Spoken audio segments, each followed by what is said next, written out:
what up? Welcome to my channel. Hope everybody's safe during the lockdown, enjoying time with the family.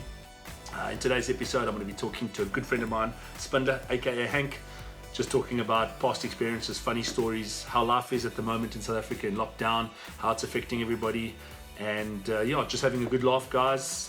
If anybody has any funny stories that you'd like to share with us, please drop them in the comments so we can talk about that in the next episode.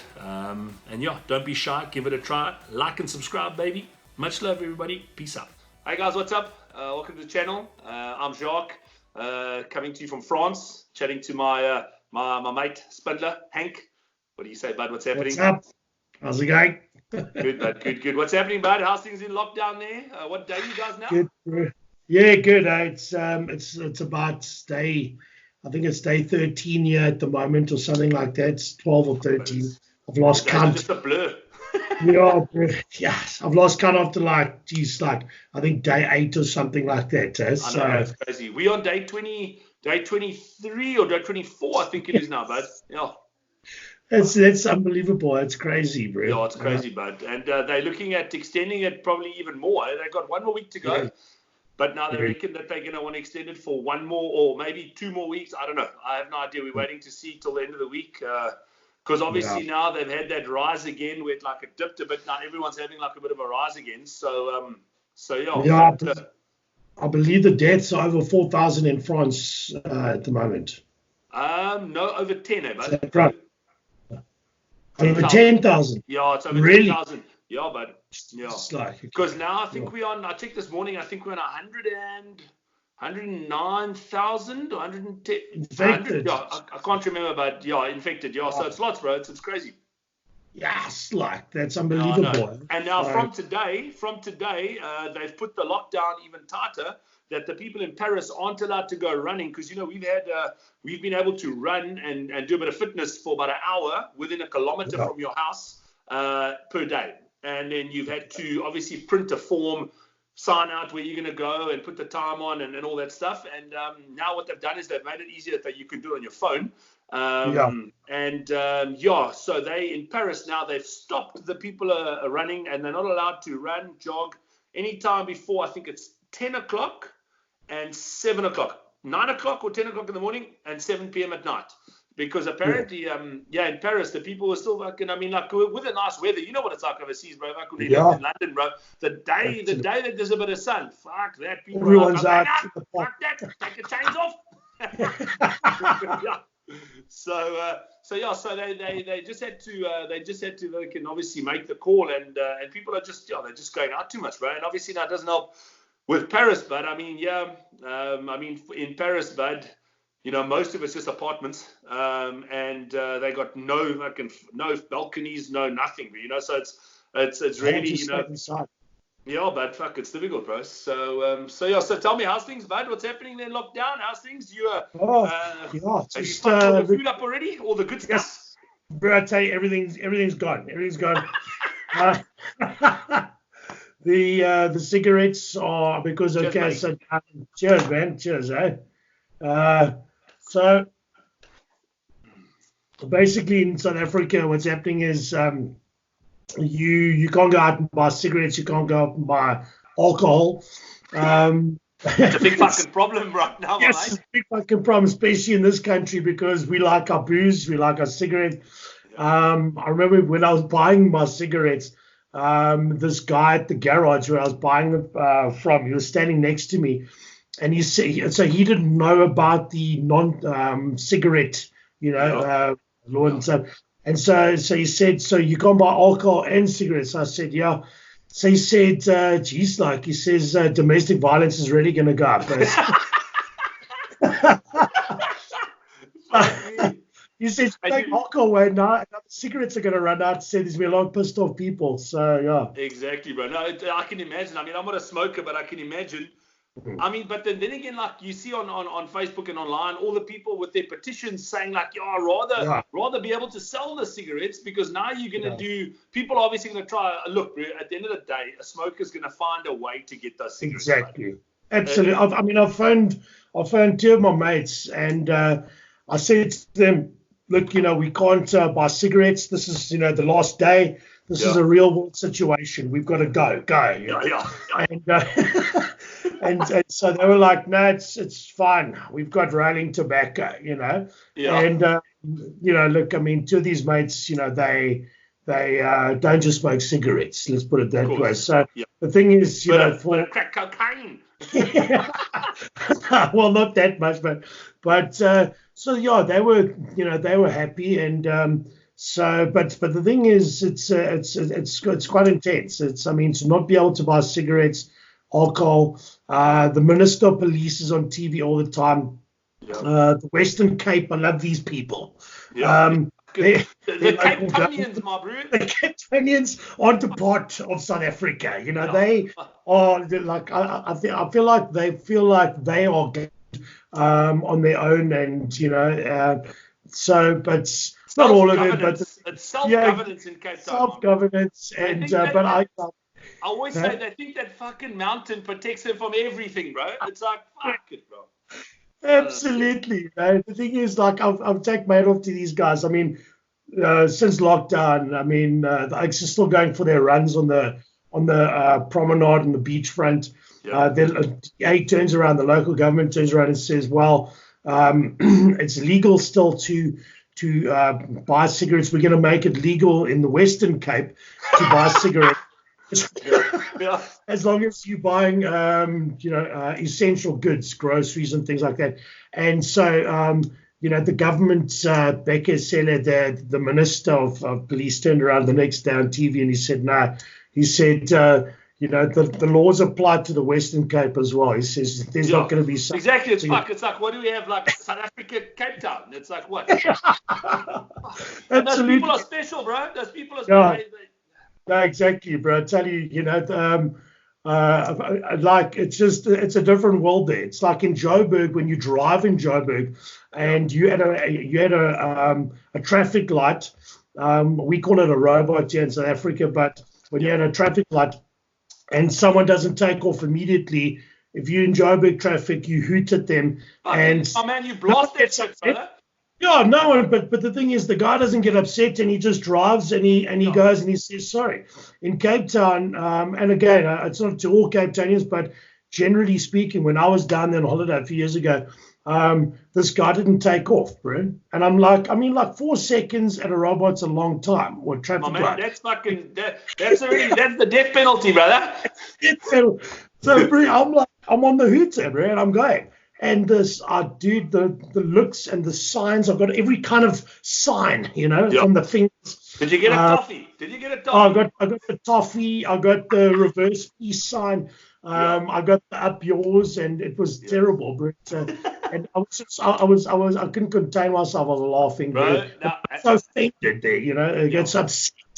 But let me tell you something about French people, my bud. So. Recently, Jen did her French driving license. Okay. Jen is my wife, guys, my boss. So she did it last year. So now in the rule book, it says that you only hoot in a case of an emergency. But in a case of emergency, oh my God. Yeah, exactly. So anyway, so now. You must see, bud. We take our first year example. First year, we're in Nîmes. It's a town down south, close to Montpellier, close to the beach. But now a lot of the roads in France are one-way streets. Okay.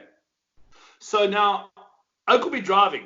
Okay. And now when you're in town, the speed limit is 30. Okay. So that means the Oak does like 20. So he drives. Now he meets someone that he sees, bro. He stops. Fucking winds down his window, the window goes down, they start chatting, bro.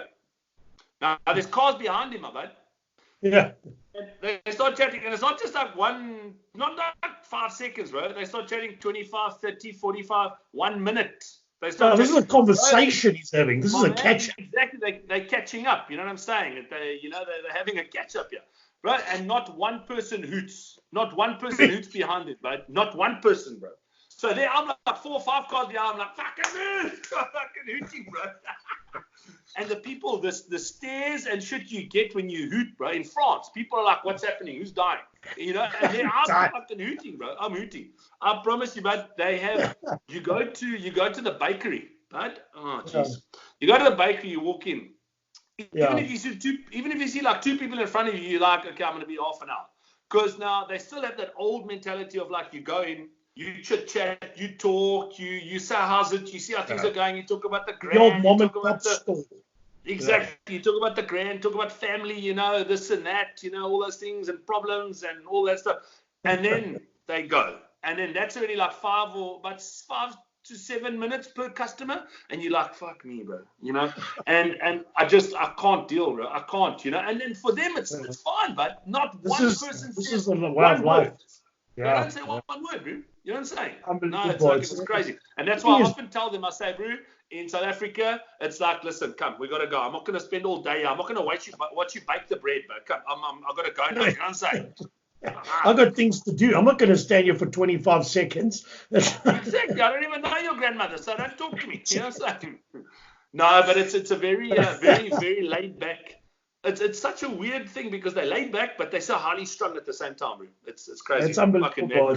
Yeah. But then it's a good balance, I think, because if they are highly strung, then just let them be, Otherwise, exactly. you Yeah, just look, and they yeah, it's crazy, but I promise you, like, there's so many different things I could talk about with the French and the way they are and their reputation of being the way they are and stuff, and it's so true, but yeah, so tell me what else is happening there, bud? So now are you guys hoping, obviously, that they lift the lockdown, obviously? Yeah, I mean, the thing is, so we've got another a week or so left or something like that from today.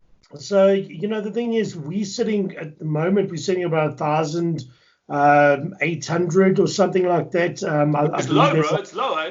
It's low. It's low. I think for the what could be a hell of a lot more severe in terms of the potential. In terms of HIV and TB in this country and how quickly it get to sickly people. Like the rest of the world, it's got a huge knock-on effect for economy and stuff like that. People's provident funds, because like the dollar to the rand is at, I think, close to 20 at the moment. Yeah, it's crazy, bro. Fuck, the euro is also 20 to 1 now, bro. Well, 19 20 to 1. Yeah, it's crazy, bud. So look, I mean, if you're in South Africa and you are making money sort of in a foreign currency, you're probably making a lot of money. There are a lot of industry that are obviously all right. I wouldn't say a lot, but a handful. So things like retailers, essential service type of service and delivery industries are still okay. But the thing is, in terms of tax, and so we were chatting earlier about how much you get out and things like that. Yeah. How does that work now, bud? So I'll explain after you how it works in France and stuff I get. But tell me, how's it working in South Africa now?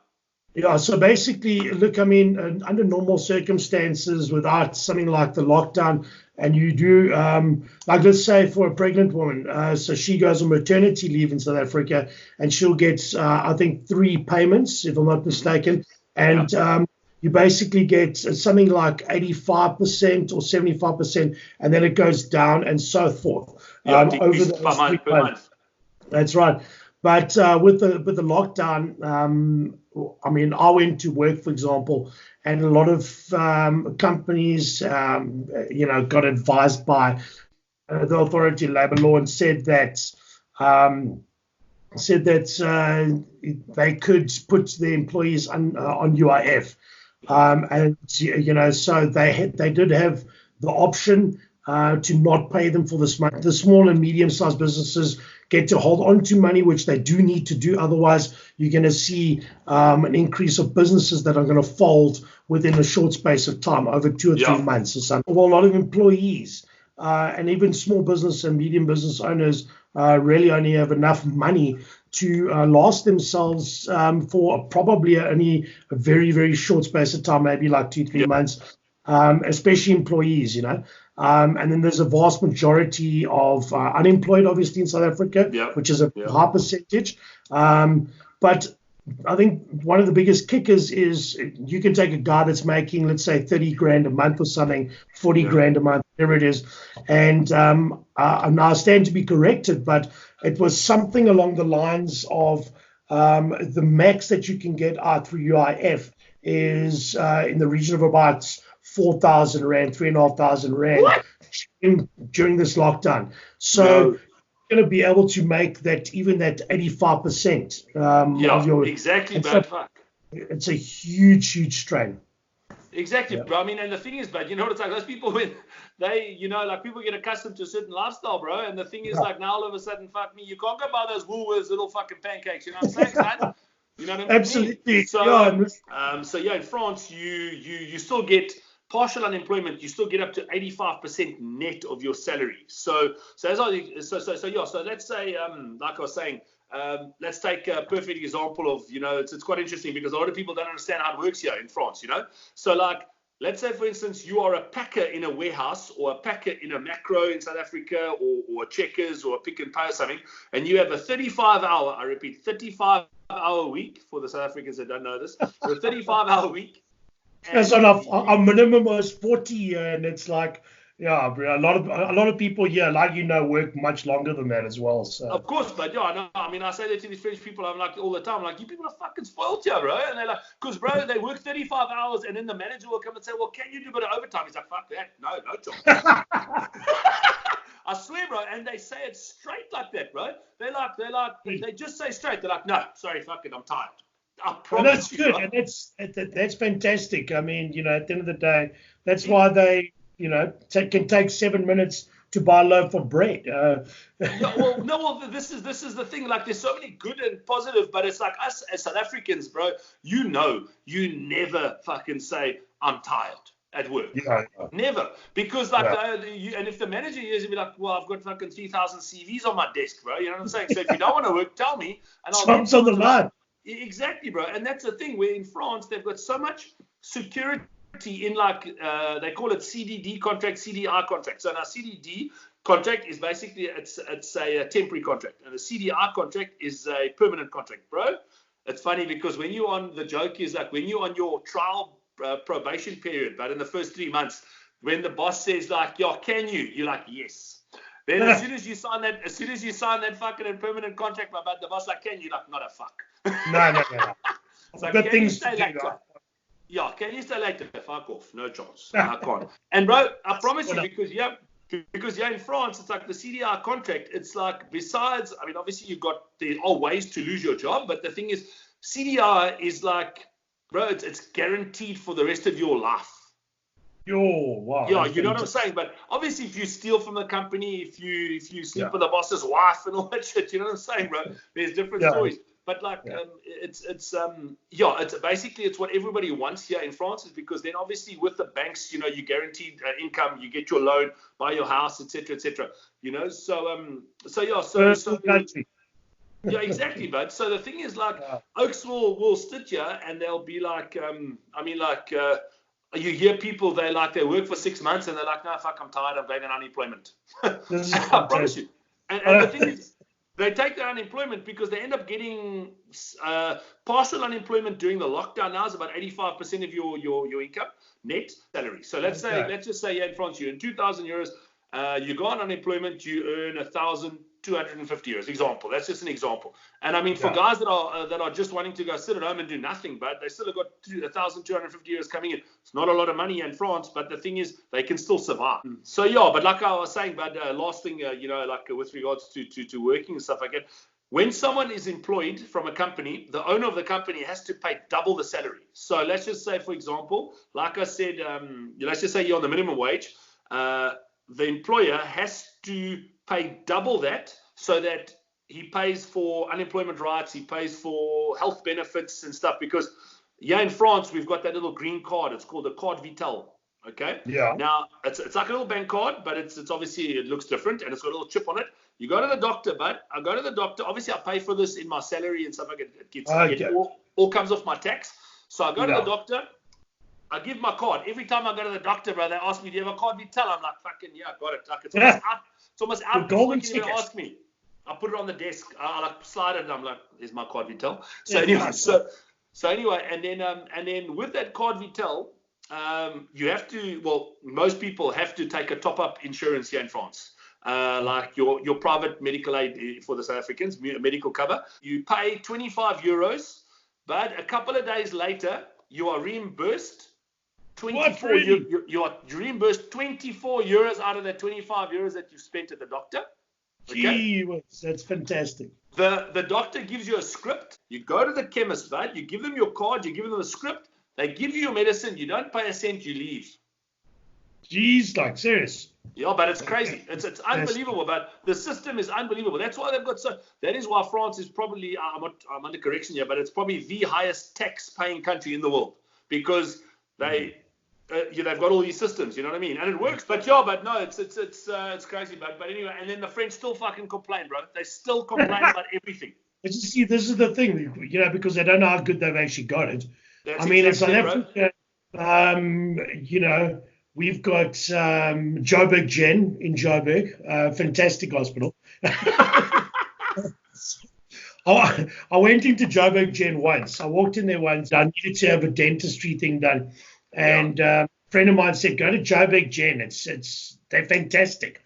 Yeah. I was like, I don't think anyone's ever said Joburg Gen and fantastic in the same fucking sentence. Exactly, but I'll give it a go. Yeah. I was desperate. And so I went along and I got up at like 4:30 in the morning and I was at Joburg Gen. And obviously Joburg Gen is in the heart of Joburg, very close to Hillbrow. I think it could be in Hillbrow, I'm not sure. But anyway, I walked in there. I parked my car in the underground parking, and I remember getting out of the car and there was like one light like flickering in the midst of like just it looked like the scene of a horror movie, and this was the parking lot. And so anyway, like I saw a little like I don't know, it must have been a homeless guy or something sort of running along this way like and like the fuck's that? I found this lift. Yeah, I'm like, I don't know what the fuck. So I found the service lift and I got in it, and there were the nurses there, our highly skilled and trained nurses at Joburg Gen. Of course. And they were transporting the food trolleys up to the different floors, and I had a look on the. And you're probably like, the fuck, I'm gonna eat that shit. I said to this woman, what is this? And, I look on the trolley, and it was a large slice of brown bread and a dash of butter and some jam or something. And she's like, I think there was an apple there as well. Oh. And she's like, but that one is lunch. It's for the lunch, for the people. I was like, really? I said, well, okay. I suppose, they're lucky to be getting something, like years later, I was in Fourways Hospital around the corner here, and I was speaking to one of the nurses about Joburg Gen, and she said she had to do a training there, and she said it's like she wouldn't even go there, But Spinda, tell me, but we lived 4 years together in Joburg. You know what I'm saying? Yeah. Remember when we first moved up to Joburg? So we moved into the little townhouse there in Fourways. Yes. And we would be like Monday. So it would be like a Sunday. So we'd say tomorrow we're gonna go buy the paper for jobs. You know what I'm saying? Yes. So remember that. So anyway. Yeah. So yes, then on a Monday morning we wake up.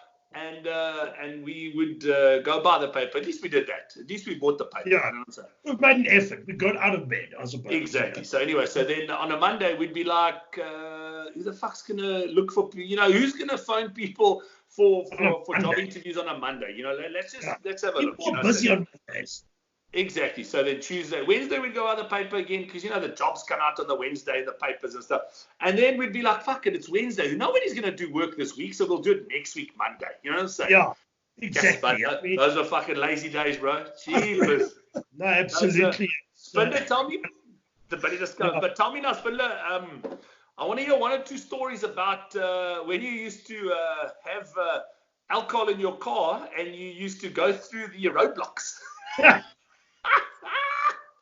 Tell me about one of those. Tell me how did this all come about, Spinda, with your, the license disc and all this nonsense.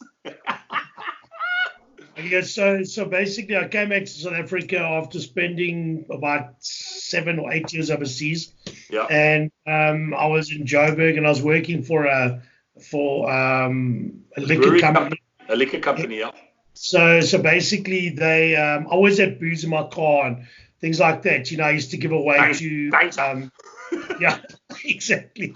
Yeah. I used to give away to sort of clients and things like that. And but when I came back to South Africa, I bought a car from my brother, Yeah. and my brother, Port Elizabeth, he hadn't driven the car a hell of a lot and things like that because he lived along the beachfront. He worked on the beachfront and stuff. So I'll buy this car from him, and but the car hadn't been licensed in like probably at that stage, only about maybe about 6 months or something like that. Yeah. And so I drove it up to Joburg, Yep. and like sort of not being overseas, not being in South Africa for so long, so many years, and not really caring or even thinking about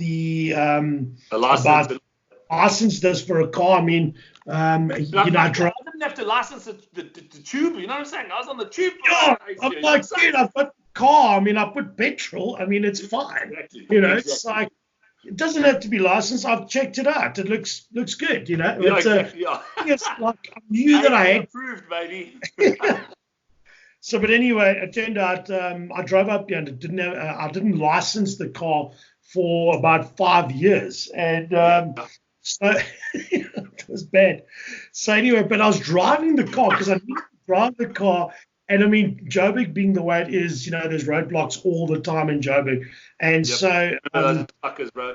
I always managed to get out of roadblocks. I always managed. It was like made a U-turn, son. You made a U-turn. Either I would like bail across the island or, but one story comes to mind. I'll never forget this.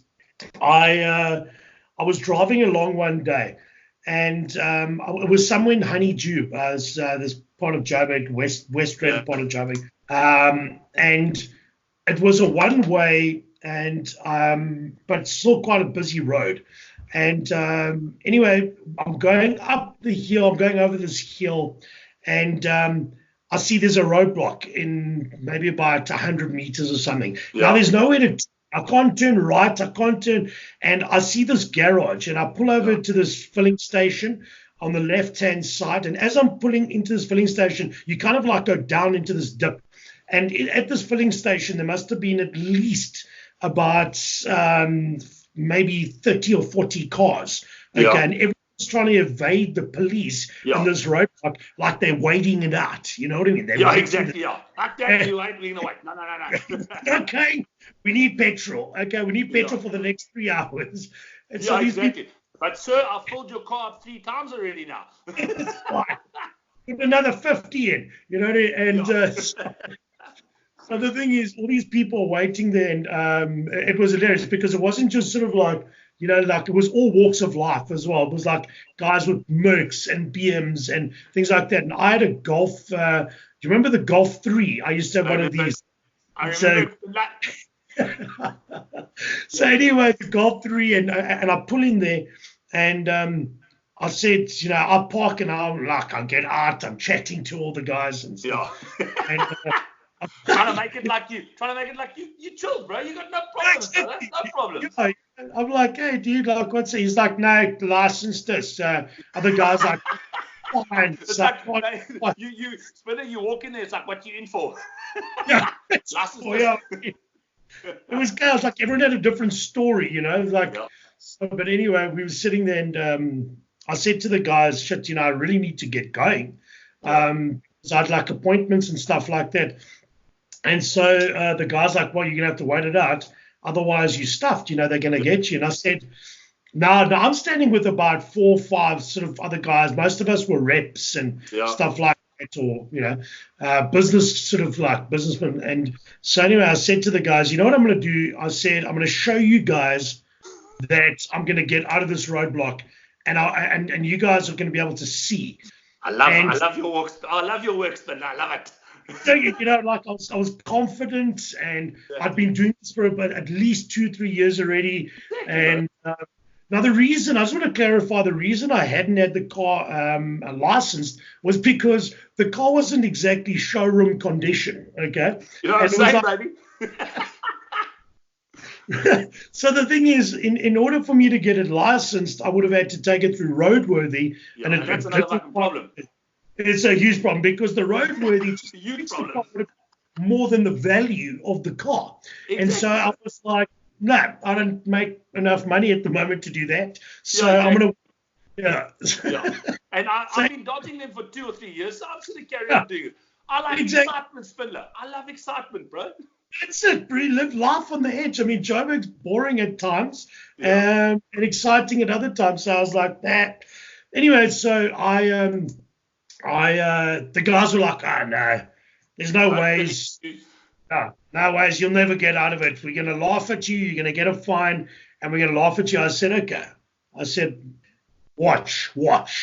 Yeah. And so anyway, I get in my car now. They're all watching. There's about like 5 or 6 guys there. And I drive up this little hill, and as I drive up the hill, the cops obviously check my license disc and they pull me over. Yeah. Now the guys at the garage can see me being pulled over from where they're standing, and they're all like sort of cheering and going, "Yeah, you know what? We were right, and he was wrong." And so anyway, I get out of the car and I walk the policeman to the back end of the car, and I'm chatting to him and stuff like that. And next minute, I don't want to say... Trying to get a feel there, you know? Trying to get a feel, trying to work up my story. You know, I've got about 4 or 5 sales pitches in mind. Yeah. And so I don't want to say what happened next. Yeah. But basically, they were thirsty, weren't they? They were thirsty, weren't they? They were thirsty. The man of the law walked to the back of the car. He asked to inspect the boot, as any police officer should probably do. Of course. And at that stage, I was looking down at the 4 men from the filling station, and now they're like this, wide-eyed, they're coming. And something, I think, was removed from my boot, but I can't be certain. Yes. Long story short, my driver's license was handed back to me. Yes. I waved by at the gentleman at the filling station, my friends, and their faces were just priceless. I mean, they were just... and I got my car and I just drove away. And so, look, I mean, but like I said, I can't be certain if anything was taken out of the vehicle. I'm not certain. Yes, I didn't take an inventory in that morning, but who knows? Exactly. I hear you. I just got lucky. I reckon a lot of people are taking strain there with that smoking and stuff, but fuck, because I mean, it's I reckon it's going to hit the people hard, bro. I mean, like where I live, you know, it's like an estate. There's like an equestrian estate. So, well, the area's like sort of equestrian and things like that. And there's a lot of crime here as well, which is intense. So, you know, we've got to be vigilant and stuff like that at night. But the cool thing is where we are is that I've got a lot of area around me. So it's not like I'm in an apartment or like a little flat. I mean, I know you guys got a nice garden as well there that you can get outside. It helps, bro. It helps because, I mean, like, especially with the little man, bro, it's like the last 2 days were a bit overcast and a bit of drizzle and stuff. So we've had really good weather since lockdown started. And like I said, bro, yesterday was 3 weeks. So at least we could get out, go and do a few things and you know, just do a few things. So yeah, bro. I mean, because stuff. I mean, like I was laughing. I was on Facebook like 2 nights ago, and I don't know what's going on in PE, but people are like, well, this doesn't apply to us.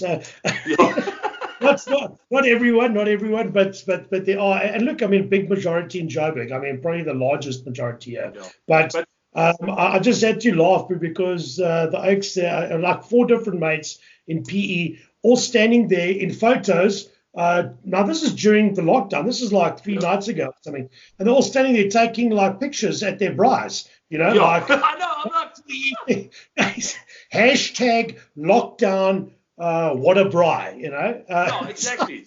No, fuck. I was laughing. And I was like, go boy. And the thing is, so many people are fucking breaking the rules, and I'm like, I still refer. I know we're quite well into the lockdown now, but the thing is, I just can't get these fucking people that just want to go run their dogs now. It's like, fuck's sake, man.